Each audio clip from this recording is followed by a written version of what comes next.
Welcome to Psyche Talks. This is the deep dive. He thought Freud made a mistake seeing love only as an expression or sublimation of the sexual instinct, mainly driven by releasing tension. Scratching a niche, basically. Kind of. Fromm argues the opposite. Sexual desire is often a manifestation of the deeper need for love and union, often sparked by the desire to unite with the complementary pole. He felt Freud, maybe due to the patriarchal views of his time, saw sex primarily as a masculine penetrative drive, and missed this whole psychobiological polarity aspect. Even though Freud later talked about eros, the life instinct, aiming for synthesis. He did hint at it later with the life-death instincts, but Fromm felt it didn't really change Freud's core clinical concept of the libido being about tension discharge. Okay, so we have the existential drive, the biological polarity. How does someone actually develop this capacity for mature love? Does it start right from birth? Absolutely. Fromm traces it back to the parent-child relationship. The infant starts in a state of virtual oneness with the mother. She's warmth, food, total security. It's a state of primary narcissism. Where the outside world only matters in relation to their own needs. Right. Development is about gradually overcoming that narcissism, learning that the world and other people exist independently. He suggests a key early step towards love is when a child creates something, a drawing, a story for the mother, an act of productive giving. The shift from just being loved to actively loving, creating love. That's the crucial transformation he highlights. Maturing means moving beyond egocentricity. Other people's needs become as important, eventually maybe more important, than your own. Giving becomes more satisfying than receiving. Loving becomes more important than just being loved. It's a journey out of the self-contained bubble. Yes, leaving the prison of isolation and narcissism leads to a sense of union, sharing, potency, the feeling of strength that comes from producing love, not just depending on receiving it. He sums it up nicely. Infantile love says, I love because I am loved. Mature love says, I am loved because I love. Or the difference between I love you because I need you and I need you because I love you. Exactly. That perfectly captures the shift from neediness to love as the primary driver. And the focus of love, the object, also develops from mother to father. Yes, in his model, the earliest attachment is typically the mother. She represents unconditional love, nature, home. Motherly love, ideally, is unconditional. She loves the child simply because it is her child. And that might be why we all have that deep longing to be loved just for being ourselves without having to earn it. Fromm certainly suggests that's the root. Earned love always carries a shadow of doubt, doesn't it? Fear it might vanish if you slip up. As the child grows, the primary relationship figure ideally shifts towards the father. He represents the other pole, the world of thought, rules, law, order, discipline. He guides the child into society. Fatherly love is typically conditional based on achievement, obedience, meeting expectations. So mother is unconditional acceptance, father is conditional guidance into the world. In these archetypal roles, yes. The goal of mature development is to become free from needing these external figures by having built them inside. You develop your own internal motherly conscience, the capacity for unconditional self-love and love for others, and your own fatherly conscience, your reason, judgment, ability to set standards and strive. So the healthy adult integrates both, loves with both unconditional acceptance and reasoned judgment. Exactly. Relying only on the fatherly side leads to harshness, self-criticism. Only the motherly side leads to lack of judgment, hindering growth.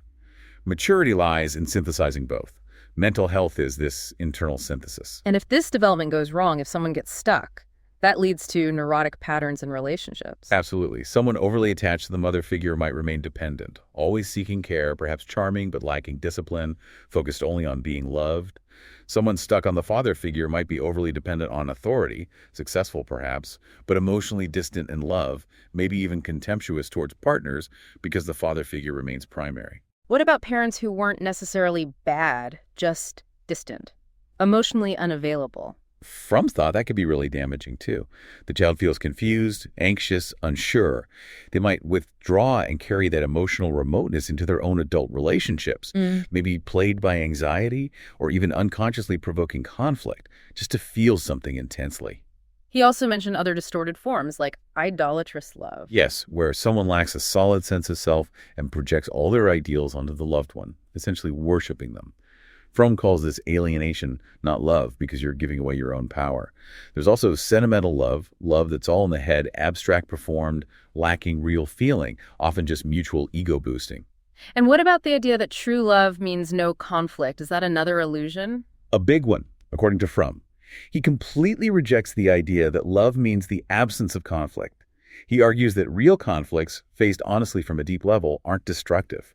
Actually, they're essential for clarification, catharsis, deeper understanding, and ultimately strengthening the relationship. So avoiding conflict might actually be a sign of superficiality, not love. It could well be. He stresses that genuine love requires relating from the center of their existence. That core self is where reality and aliveness are found. Love isn't a peaceful endpoint. It's a constant challenge, moving, growing, working together. Harmony, conflict, joy, sadness, they are secondary to relating from that authentic core. The real proof of love is the depth of connection and the vitality it fosters in both people. Automatons, he says, can't love. And he saw a parallel between how we love people and how we relate to God. A direct parallel. He felt the way love between people has often disintegrated is mirrored in the disintegration of a mature love of God. He saw modern religion often regressing to an infantile, idolatrous model God as a cosmic parent figure you call on when needed, rather than engaging seriously with divine principles to guide your whole life. He felt this was closer to primitive idolatry than the deep religious commitment of earlier eras. So the capacity for mature love is kind of indivisible. How you love humans reflects how you love or don't love the divine, and vice versa. That's his perspective, yes. The underlying capacity is the same. Okay, that's a comprehensive look at the theory. Now, the big question, the practice. If love's an art, how on earth do you learn it? What does Fromm say about the how-to? Well, first, he manages expectations. He's very clear that teaching the practice of an art through words is inherently difficult. He doesn't offer easy recipes or quick fixes. Anyone looking for a simple, do this, then that guide will be disappointed. So, no 7 easy steps to true love. Definitely not. Eh. Instead, he focuses on the essential premises, the fundamental approaches and conditions you need to cultivate within yourself to even begin practicing the art of loving. It's about preparing the ground. Right, creating the internal conditions for love to grow. What's the first requirement? The first absolute necessity for mastering any art, including love, is discipline. Discipline, like practicing scales, showing up even when you don't feel inspired. Exactly that. You can't get good at anything complex if you only do it when the mood strikes. But it's not just discipline in loving. Fromm argues you need discipline in your entire life. How so? He observed that modern people often have discipline imposed by work routines 8 hours a day, very structured. But outside of that, often it's laziness, indulgence, lack of structure. So, disciplined at work, undisciplined in personal life. That's the pattern he saw. He suggests basic things. Getting enough sleep regularly, setting aside consistent time for activities that nourish you like meditation, reading, walking, being in nature. Actively avoiding excessive escapism, not overindulging in food or drink. Crucially, this discipline has to come from your own will. It should feel like an expression of your agency, become a habit, and eventually feel, well, good, not like a punishment. It shouldn't feel like drudgery to cultivate yourself. Precisely.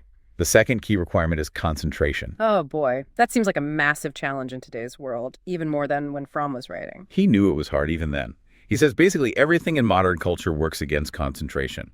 For him, the single most important step is learning to be truly alone with oneself. Alone without distractions. No phone, no TV, no book, no music. Just being present with yourself. He acknowledges how difficult this is, the restlessness, the anxiety, the urge to escape that immediately comes up. Yeah, that sounds familiar for a lot of us. But he insists this ability to be comfortably alone is a prerequisite for love. If you're constantly seeking connections simply because you can't bear your own company, if the relationship is just an escape route from yourself, that's not mature love, it's dependency. That's a really powerful point. You need to be okay being alone to truly be with someone else. It's a core paradox. He suggests simple practices. Sitting relaxed, maybe eyes closed, focusing on your breath, trying to sense your core eye, the center of your awareness and energy, doing this regularly, and extending concentration to everyday activities. Really listen when someone talks. Be fully present when reading, walking, seeing. Even mundane things become real when given full attention.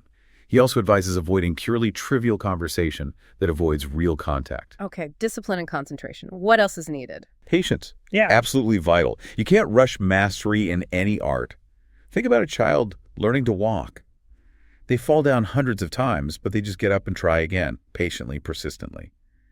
If adults approached learning inner skills with that kind of patience, We'd probably get a lot further. wouldn't we?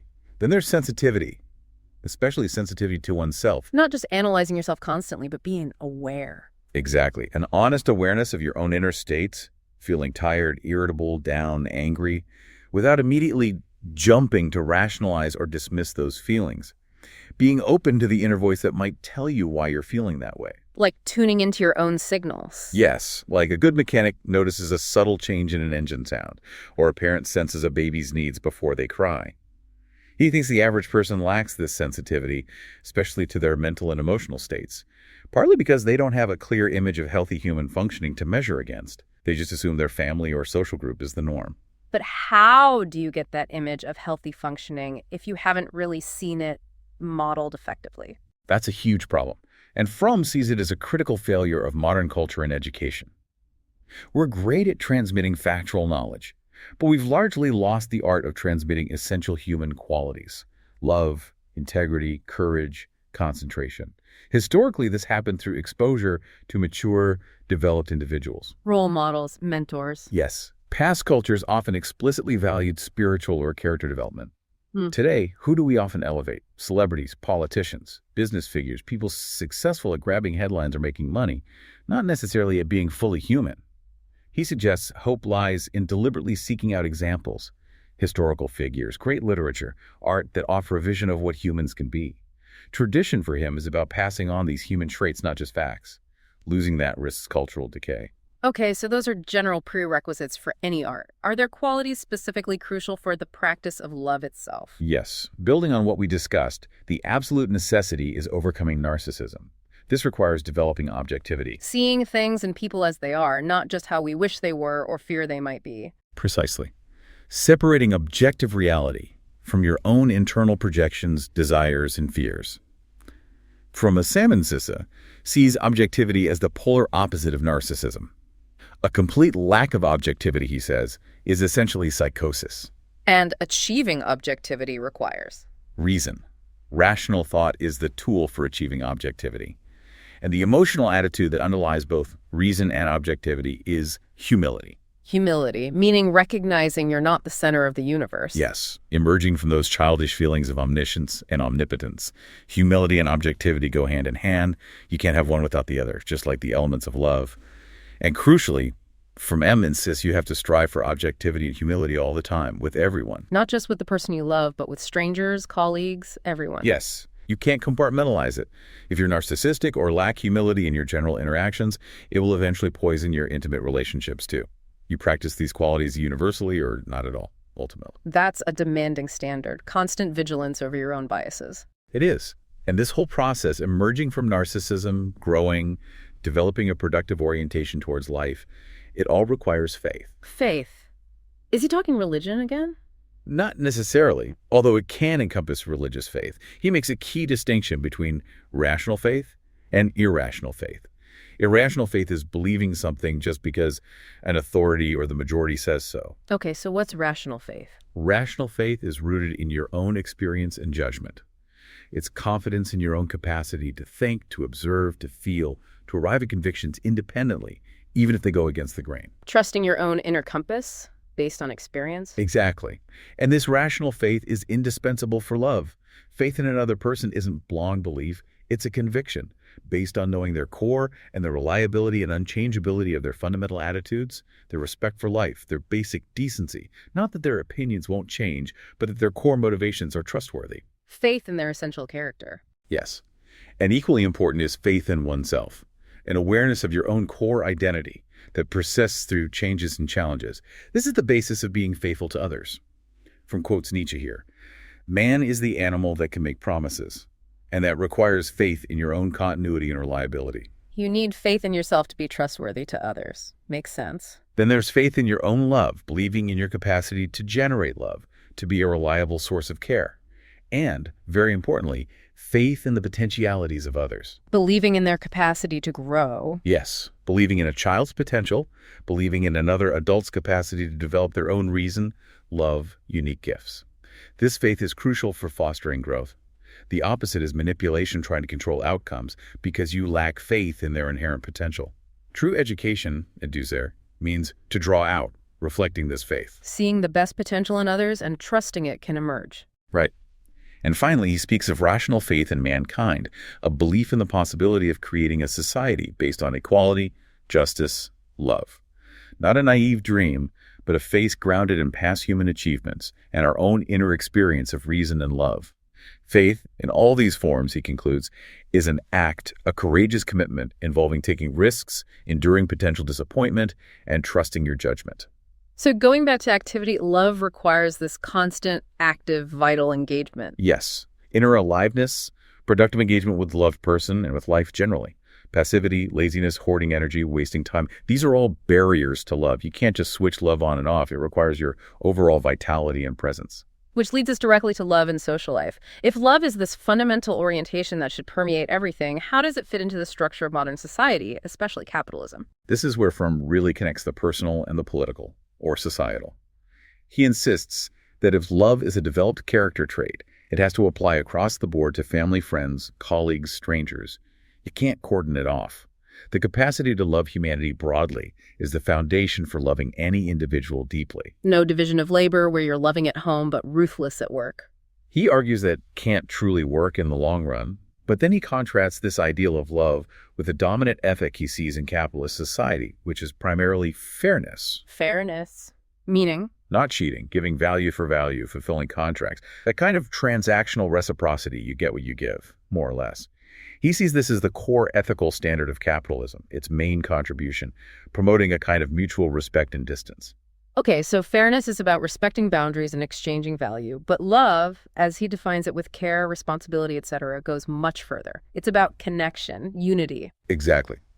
Love aims to bridge separateness, not just maintain fair distance. He thinks the golden rule, love thy neighbor as thyself, is often watered down today to just mean fairness, which makes it palatable, but strips it of its radical call for unity and responsibility.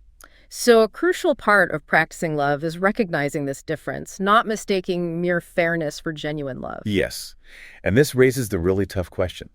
How can you practice love in a society whose very structure is largely based on self-interest, competition, and this ethic of fairness?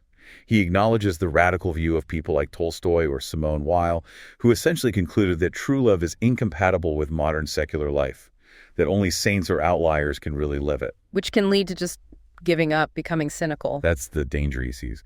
So Fromm tries to find a more nuanced path. He argues the abstract contradiction isn't the whole story. Real-world capitalism is complex. It does allow pockets of nonconformity. Certain kinds of meaningful work crafts, professions like teaching or medicine, farming, even some forms of business don't inherently preclude love. So it's not impossible to practice love within the system. Not absolutely impossible, but, and this is a big but, he argues the overall ethos of the system, its relentless drive for profit, productivity, consumption, its emphasis on self-interest, makes genuine love a marginal phenomenon. Those who manage to live lives centered on mature love within this system are, in his view, exceptions, nonconformists swimming against the tide. So if you really buy Fromm's argument that love is the fundamental answer to human existence, and you see it's marginalized by our current social structure, then the logical conclusion, he believes, is that fundamental societal changes are necessary if love is ever to become the norm rather than the exception. We need a different kind of society for love to truly flourish on a wide scale. That's his conviction. A society where human well-being, not economic machinery, is central, where work is meaningful and collaborative, where social structures actively support connection and love rather than undermining them. And believing this is possible is that rational faith he talked about. Yes. Faith grounded in the deep, enduring human need for love and union, a need that can be repressed or distorted but never completely extinguished. For Fromm, really exploring the nature of love inevitably shines a light on its absence in society and points towards the systemic reasons why. So we've taken quite a journey through Fromm's perspective. We've seen love presented not as some passive feeling or a simple transaction, but as a demanding, active art. An art requiring theory, practice, and qualities like discipline, concentration, patience, sensitivity, objectivity, humility, and that rational faith. Yeah, and this deep dive really shows how the path to developing love is intensely personal. That shift from childish need to mature giving, but it's also inseparable from the world we live in. A world whose structures and values, Fromm argues, often push against the very connections we need most. He really challenges us, doesn't he? To look beyond the surface, beyond the easy answers, and to consider consider love as maybe the most vital and perhaps the most difficult undertaking in life. Which leaves a pretty significant question for you, the listener. If Fromm is right, if love is the only truly sane and satisfying answer to the puzzle of human existence, what does practicing this demanding art actually look like for you? Right here, right now, in your own life, within this world we share. Thank you for your support and for listening.